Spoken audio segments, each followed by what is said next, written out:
Hello everyone. आज class 10 का exercise 1.1 question 2 करते हैं। अच्छा क्वेश्चन है, थोड़ा ध्यान से समझना होगा आपको।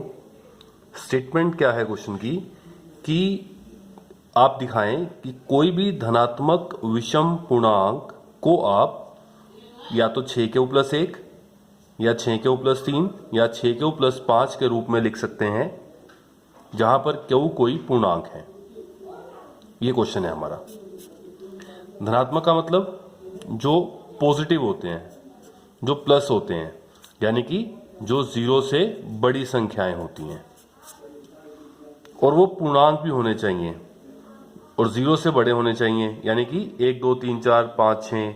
लेकिन विषम यानी किसकी बात कर रहा है वो? 1 3 5 7। आप कोई भी विषम पूर्णांक ले लें, कोई भी विषम पूर्णांक ले लें, 1 3 5 7 9 11 101 1001 5005, कोई भी विषम धनात्मक पूर्णांक ले लें तो वो या तो 6 के प्लस 1 के रूप का होगा, या 6 के प्लस 3 के रूप का होगा, या 6 के प्लस 5 के रूप का होगा। अब इस बात का मतलब क्या है? पहली बात तो इसका मतलब यह है कि जब आप उस विषम पूर्णांक को 6 से भाग करेंगे तो शेषफल या तो 1 बचेगा, या 3 बचेगा, या 5 बचेगा। ये इसका मतलब है। आप कोई भी नंबर लेके सोच लें, आपने 9 ले लिया, आप उसको 6 से भाग कर दें, शेषफल 3 आएगा। आप कोई और नंबर ले लें, आपने 31 ले लिया, आप 6 से भाग कर दें, शेषफल 1 बचेगा। आप 33 ले लें, 6 से भाग कर दें, शेषफल 3 बचेगा। आप 35 ले लें, 6 से भाग कर दें, शेषफल 5 बचेगा। आप 37 ले लें, 6 से भाग कर दें, शेषफल 1 बचेगा। ये हमारा क्वेश्चन है। यूक्लिड के विभाजन एल्गोरिथम से हम इसको दिखाएंगे। मैं क्वेश्चन शुरू करूं उससे पहले एक बात आप समझ लें कि कोई भी संख्या, अगर आप ये कहते हैं कि कोई भी संख्या 4 से भाग होती है, कोई संख्या 4 से भाग होती है, इस बात को आप कैसे कहेंगे? जैसे मान लीजिए 32 4 से भाग होता है, तो आप 32 को लिख सकते हैं 4 गुणा कोई संख्या। यहां पे कोई संख्या 8 हो जाएगी, कोई पूर्णांक। और कौन भाग होता है 4 से? आप कोई भी नंबर सोच लें, आपने कहा 52, आप इसको लिख पाएंगे 4 गुणा कोई संख्या कोई पूर्णांक, यहां पे 13 आ जाएगा। यानी अगर कोई भी संख्या a अगर वो 4 से भाग होती है, पूरी भाग होती है, तो 4 उसका एक टुकड़ा यानी कि गुणनखंड बन जाएगा। a 4 से भाग हो जाए तो a बड़ा हो गया, 4 छोटा हो गया, तो आप a को लिख पाएंगे 4 गुणा कोई पूर्णांक m। यहां पे m क्या है? कोई पूर्णांक है। जैसे इस केस में 32 वाले केस में 4 गुणा कोई पूर्णांक m, यहां पे m का मान 8 हो गया। 52 4 से भाग होता है, यहां पे m का मान 13 हो गया। आप कोई भी संख्या ले लें, ऐसे कोई संख्या अगर आप कहते हैं कि मेरे पास कोई संख्या b है, ये 7 से विभाज्य है, यानी कि 7 से भाग होती है, तो हम लिख सकते हैं b बड़ा है 7 छोटा है, 7 b का एक टुकड़ा बन जाएगा, तो हम लिख पाएंगे b बराबर है 7 गुणा कोई पूर्णांक m। यहां पे m कोई भी हो, मुझे इससे मतलब नहीं है, लेकिन 7 उसका एक टुकड़ा बन जाएगा, 7 गुणा कोई संख्या हम उसको लिख पाएंगे। ये बात आपने ध्यान रखनी है। तो हम क्वेश्चन को शुरू कर रहे हैं। अब कह रहा है कि कोई भी धनात्मक विषम पूर्णांक ले लें, तो क्वेश्चन को आप शुरू कैसे करेंगे? आप कहेंगे माना a कोई भी एनीवन, कोई भी विषम भी है, धनात्मक भी है और पूर्णांक भी है। विषम का मतलब जो 2 से भाग नहीं होते, ये आपको याद रखना है कि विषम धनात्मक पूर्णांक है, ये हमने मान लिया। अब मैंने क्या किया?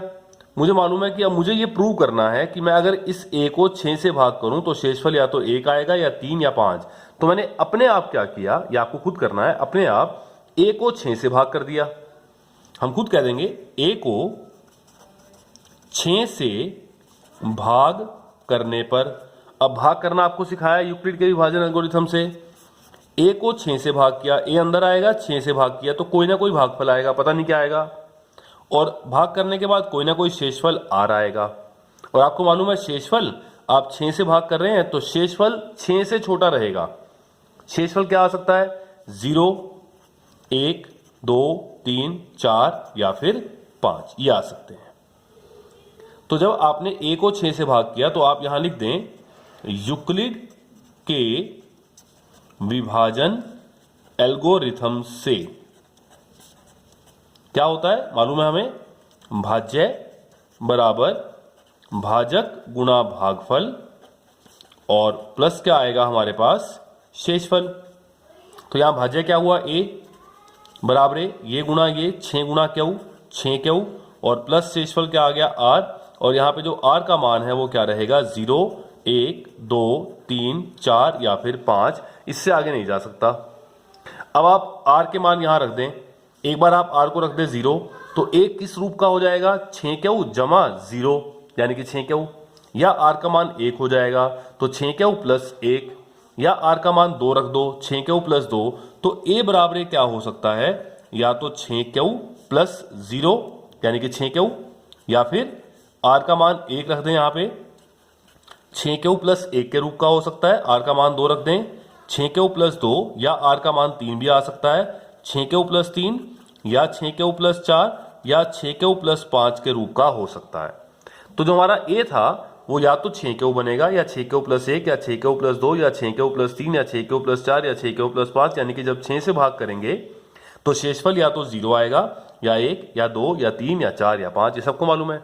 लेकिन अब ये कह रहा है कि या तो 6 क्यू प्लस 1 बनना चाहिए, या 3 या 5, यानी कि a का मान 6 क्यू नहीं हो सकता, a का मान 6 क्यू प्लस 2 नहीं हो सकता, a का मान 6 क्यू प्लस 4 नहीं हो सकता, ये हमें प्रूव करना है। तो बाकी क्या बचेगा, या ये रह जाएगा, या ये रह जाएगा, या ये। तो मैं 3 बातें यहां पे हम प्रूव करेंगे, 3 बातें कि a 6 क्यू के बराबर नहीं हो सकता, a 6 क्यू प्लस 2 के बराबर नहीं हो सकता, a 6 क्यू प्लस 4 के बराबर नहीं हो सकता। तो ऑटोमेटिकली 6 या तो बनेगा 6 क्यू प्लस 1, या 6 क्यू प्लस 3, या 6 क्यू प्लस 5। पहली बात मैं कहता हूं कि यदि, या आप केस नंबर 1 बना लें, केस 1, यदि a बराबर 6 क्यू हो जाए तो क्या दिक्कत हो जाएगी, क्या प्रॉब्लम क्या हो जाएगी। यदि a बराबर 6 क्यू हो गया तो क्या होगा, आप देखो मैं इसमें से 2 कॉमन निकाल पा रहा हूं, 2 बाहर आ गया, मुझे मेरा टारगेट 2 है, और बाकी अंदर क्या रह गया 3 क्यू। तो मैंने a को लिख दिया 2 गुना कोई नंबर, ये कोई नंबर मान लो m है। तो अभी जो आपको बताया था भाग करने का तरीका, यानी कि 2 a का टुकड़ा बन गया, यानी कि 2 a को भाग कर रहा है। a बराबर है 2 गुना कोई नंबर, 2 इसका टुकड़ा बन गया a का, तो a 2 से भाग हो जाता है, या ऐसे कह लें इसका मतलब क्या हुआ, a 2 से विभाज्य है, a 2 से विभाज्य है, या आप ऐसे कह लें कि 2 a को भाग करता है। अब अगर कोई संख्या 2 से भाग हो जाए वो तो सम संख्या होती है, तो इसका मतलब a क्या है, a तो सम संख्या हो गई क्योंकि 2 से भाग होती है, परंतु यह तो असंभव है क्योंकि हमने a क्या लिया था, a तो हमने कोई विषम धनात्मक पूर्णांक लिया था। तो हम कहेंगे परंतु यह तो असंभव है, क्योंकि जो a है वो तो क्या थी हमारे पास, विषम पूर्णांक है, इसलिए ये इसलिए का निशान होता है, इसलिए a बराबर नहीं हो सकता 6 क्यू के। इसी तरह हम दिखाएंगे कि a 6 क्यू प्लस 2 भी नहीं होगा, a 6 क्यू प्लस 4 भी नहीं होगा। केस नंबर 2 पे आते हैं, हम कहते हैं यदि, केस नंबर 2 कह लो आप इसको, यदि a बराबर 6 क्यू प्लस 2 हो गया तो आप इसे कैसे लिख पाएंगे, 2 फिर कॉमन आ जाएगा, अंदर क्या रह जाएगा 3 क्यू प्लस 1, a बराबर 2 गुना कोई संख्या, तो इसका मतलब क्या हुआ, 2 a को भाग करता है, या a 2 से विभाज्य है, 2 को भाग करता है, और इसका मतलब क्या हो जाएगा कि जो a है वो क्या हो जाएगा, a हमारे पास बन जाएगी सम संख्या। फिर वही बात, परंतु यह तो असंभव है, कारण वही का वही लिख देंगे, क्योंकि a तो विषम पूर्णांक है, इसलिए ये भी नहीं हो सकता, इसलिए a नहीं हो सकता बराबर है 6 क्यू प्लस 2 के भी। और इसी तरह हम दिखाते हैं कि a 6 क्यू प्लस 4 के बराबर भी नहीं होगा। अब केस नंबर 3 करते हैं, यदि a बराबर 6 क्यू प्लस 4 हो गया तो भी वही प्रॉब्लम आ जाएगी। कैसे, फिर से 2 कॉमन आ रहा है, अंदर आ जाएगा 3 क्यू प्लस 2, तो a लिख दिया बराबर 2 गुना कोई संख्या, यानी कि 2 a का टुकड़ा बन गया, यानी कि 2 a को भाग करता है, 2 a को भाग करता है, और इसका मतलब क्या हो जाएगा कि a क्या है, एक सम संख्या, परंतु यह तो असंभव है। वही बात फिर से कह देंगे एक बात, तीनों केस में हमने एक ही बात कहनी है, लेकिन लिख के दिखानी है उसको। परंतु यह तो असंभव है, क्योंकि कारण देंगे असंभव क्यों है, क्योंकि a क्या है, a तो हमारे पास विषम पूर्णांक हमें दिया हुआ था, तो इसलिए a बराबर नहीं हो सकता 6 के, a बराबर नहीं हो सकता 6 के प्लस 2 के, और a बराबर नहीं हो सकता 6 के प्लस 4 के। इन तीनों में से किसी के बराबर नहीं होगा। a के रूप क्या आ सकते थे, 6 के प्लस 1, 6 के प्लस 2, 6 के प्लस 3, 6 के प्लस 4, 6 के प्लस 5। ना तो ये बन सकता, ना ये बन सकता, ना ये बन सकता। तो इसका मतलब a का मान क्या हो सकता है, या तो 6 के प्लस 1, या 6 के प्लस 3, या 6 के प्लस 5। इसलिए a बराबर 6 के प्लस 1, या 6 के प्लस 3, या 6 के प्लस 5 के रूप का होगा। और आगे आप कह सकते हैं कि a क्या था, कोई भी धनात्मक विषम पूर्णांक, तो इसलिए कोई भी धनात्मक विषम पूर्णांक या तो 6 के प्लस 1, या 6 के प्लस 3, या 6 के प्लस 5 के रूप का होगा। यह आपका क्वेश्चन नंबर 2 है।